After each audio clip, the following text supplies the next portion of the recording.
کسی بھی مذہب کے لوگ ہو، کسی بھی قوم کے لوگ ہو، کوئی بھی ایسا بے شعور شخص نہیں ہے جو اس حقیقت کا انکار کر دے، جو اس ریالٹی کا انکار کر دے۔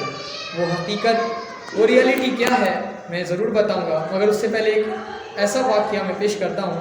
حضرت سلیمان علیہ نبینا علیہ السلام کو اللہ پاک نے بڑے ہی کمالاتوں سے نوازا، انہیں بڑے ہی اختیار اللہ نے عطا فرمائے، انہیں ایسے ایسے اختیار اللہ نے دیے جو نہ ان سے پہلے دیکھنے کو ملتا ہے نہ ان کے بعد دیکھنے کو ملتا ہے۔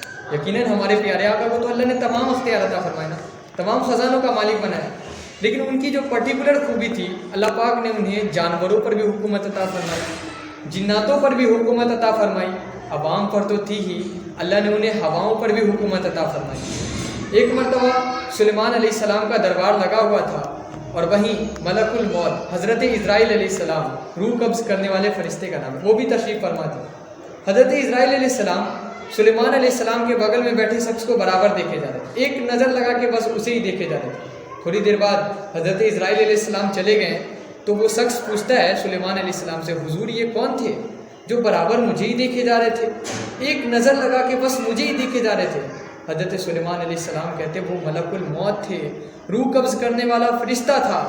وہ شخص کہتا ہے حضور مجھے لگتا ہے میرا وقت آ گیا ہے، آپ مجھ پر ایک احسان کر دیں، اللہ پاک نے آپ کو ہواؤں پر حکم دیا ہے، آپ ہواؤں کو حکم دیں کہ وہ مجھے ہند پہنچا دے، میں چاہتا ہوں کہ میری روح ہند میں قبض ہو۔ حضرت سلیمان علیہ السلام نے دعا کی، ہواؤں کو حکم دیا، ہواؤں نے اسے ہند پہنچا دیا۔ تھوڑے دنوں بعد حضرت اسرائیل علیہ السلام پھر سے آتے ہیں تو سلیمان علیہ السلام ان سے پوچھتے تم پچھلے دنوں آئے تھے، میرے بغل کے بیٹھے شخص کو برابر دیکھے جا رہے تھے، اس کی وجہ کیا ہے، کیا ریزن تھا؟ حضرت اسرائیل علیہ السلام کہتے ہیں کہ مجھے ایسا بتایا گیا تھا کہ تھوڑی دیر بعد اس بندے کی روح ہند میں قبض کرنی ہے۔ میں حیران تھا، میں پریشان تھا، اس بندے کی روح ہند میں قبض کرنی ہے، یہ بندہ آپ کے ساتھ بیٹھا ہے، اسی لیے میں اسے لے کے جا رہا تھا۔ میرے میٹھے اور اسلامی بھائیوں، اس واقعے سے کیا پتہ چلتا ہے کہ موت کا وقت، موت کی گھڑی، موت کا لمحہ، موت کا جگہ سب پہلے سے مقرر ہے، یہ کوئی نہیں جانتا، نو بڈی نوز، کوئی نہیں جانتا کہ موت کب آئے گی، لیکن موت آنی ہے۔ میں جس حقیقت کی بات کر رہا تھا نا وہ موت ہے۔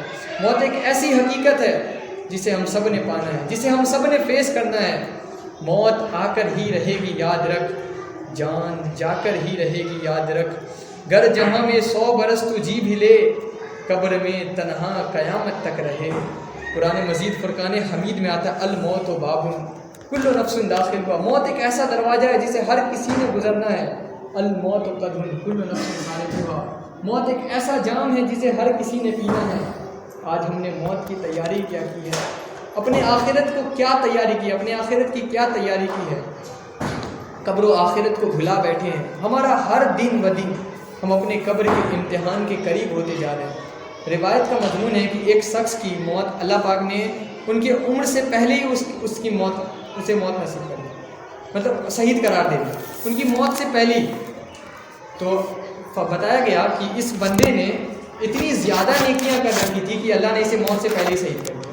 لیکن کیا ہمارے ساتھ ایسا ہے کہ ہماری زندگی بڑھ رہی ہے تو کیا ہماری نیکیاں بڑھ رہی ہیں، ہمارے گناہ بڑھ رہے ہیں؟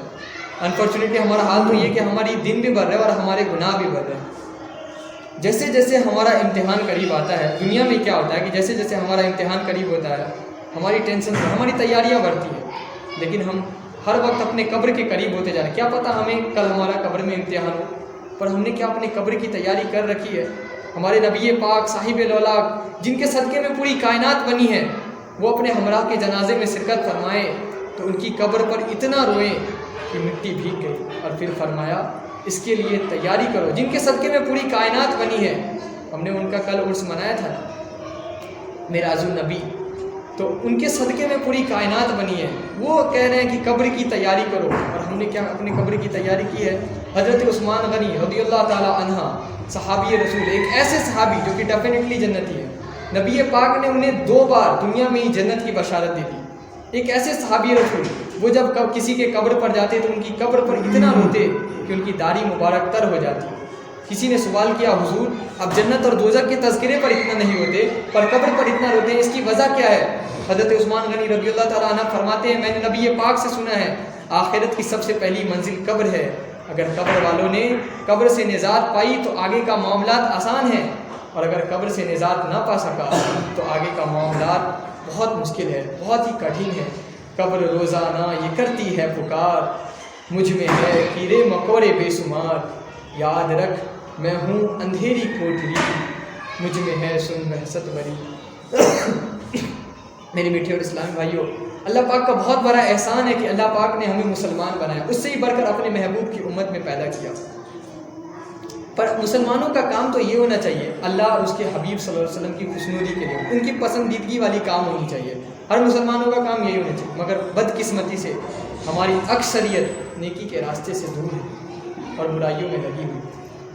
ہمیں پریشانی کیوں نہیں ہوتی؟ ہمیں یہ اسی وجہ سے جو ہے نا ہمیں طرح طرح کی پریشانیوں کا سامنا کرنا پڑتا ہے۔ کوئی بیمار ہے، کوئی قرض دار ہے، کوئی پریشان ہے، کوئی مقروض ہے، کوئی اولاد کا طلبگار ہے، تو کوئی نافرمان اولاد کی وجہ سے بیزار ہے۔ الغرض ہر ایک کسی نہ کسی مصیبتوں میں پھنسا پڑا ہے۔ ان سب کا ایک واحد حل اللہ پاک کو راضی کرنا ہے۔ اللہ پاک نے ہم سب پر پوری دن میں 5 نمازیں فرض قرار دی ہیں۔ نماز فرض ہے، 5 نماز فرض ہے، ہر حالت میں پڑھنی ہے۔ ہم پڑھتے الحمدللہ، لیکن ہمارے علاقے کے لوگ نہیں پڑھتے، ہمارے مسلمان بھائی نہیں پڑھتے۔ ہمیں ٹینشنز کیوں نہیں ہوتی؟ ہمیں پریشانی کیوں نہیں ہوتی ہے کہ ہمارا مسلمان بھائی نماز سے دور ہے، مسجد سے دور ہے، مسجد نہیں آ رہا، ہمارے مسجد کو آباد نہیں کر رہا، ہماری مسجد ویران پڑی ہوئی؟ ہمیں یہ تکلیف کیوں نہیں ہوتی ہے ہمارا مسلمان بھائی مسجد کیوں نہیں آ رہا؟ خدا را میٹھے اور اسلامی بھائیوں، یہ سمجھیے، نبی پاک صلی اللہ علیہ وسلم تبلیغ کیا کرتے تھے، صحابی رسول کیا کرتے تھے، لوگوں کو مسجد لایا کرتے تھے، دین کا کام کرتے تھے، اور ہم آج دین کے راستے اپنے بس اپنا جو ہے صرف فیوچر برائٹ کرنے میں لگے پڑے، اپنے آخرت کی پرواہ بھلا بیٹھے ہیں، اپنے قبر کی پرواہ بھلا بیٹھے ہیں۔ لیکن ہونا یہ چاہیے کہ جہاں زیادہ رہنا ہے ہمیں وہاں کی تیاری زیادہ کرنی چاہیے نا۔ ہماری یہ دنیا کی زندگی کب تک کی ہے؟ 60 سال، 65 سال، 75 سال، مگر اس کے بعد قبر میں کتنا ٹائم رہنا ہے؟ ہزاروں سال سے لوگ قبر میں جا رہے ہیں، نہ جانے کئی ہزار سالوں تک قبر میں ہی رہنا ہے۔ تو جہاں زیادہ رہنا ہے وہاں کی تیاری زیادہ نہیں ہونی چاہیے؟ تو پلیز اس حقیقت کو سمجھیے، جہاں ہمیں زیادہ رہنا ہے وہاں کی ہمیں تیاری زیادہ کرنی ہے، ہمیں اپنے قبر کو، آخرت کو بہتر بنانا ہے۔ ابھی انشاءاللہ تعالی دعا کے بعد آپ کے علاقے کے مسلمان بھائیوں کو نیکی کی دعوت کے لیے بولا جائے گا، نماز میں لانے کی کوشش کی جائے گی۔ آپ سے التجا ہے، گزارش ہے کہ آپ بھی ہمارا ساتھ دیں اور اپنے مسجد کو آباد کرنے کے آپ بھی حقدار بنیں۔ آئیے دعا۔ بسم اللہ الرحمن الرحیم، الحمدللہ رب العالمین والصلاۃ والسلام علی سید المرسلین، اما بعد۔ اے اللہ پاک ہمارے والدین کے اور تمام امت کی مغفرت فرما۔ آمین۔ اے مولا کریم، اس علاقے کے تمام مسلمان بھائیوں کو 5 زمانہ پابندی سے نماز پڑھنے کی توفیق عطا فرما۔